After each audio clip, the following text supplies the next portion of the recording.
আব্বা কই আছে গদ্দা বাইরাও, এটা সুসংবাদ আছে। এ কি হয়েছে, কেন ঘাড়ের মতন চিল্লাতে দিস কেন?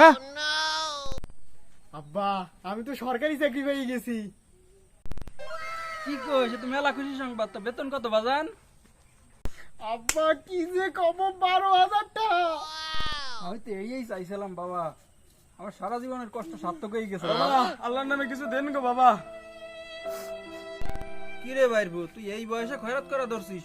তো মাসে কয় টাকা কামাইস খয়রাত করিয়া? আরে কাকু কইও না, এখন তো ডাল সিজন, তেমন ওটা বেশি একটা ইনকাম হয় না। আগে বেশি হইতো, 700 টাকা হয় ডেলি, আবার মাস শেষে যাই দিই 25 টাকা হয়। ওই গরিব মানুষ দিনকাল চলতেছে এরকম ভাবে। ঘরে আয়।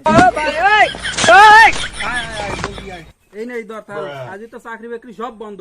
এই তোর স্যার এর এখন তো ফলো করবে, এই জায়গা সেই মানিয়ে চলবে, ঠিক আছে? যা। ঠিক আছে, নাও, নাও।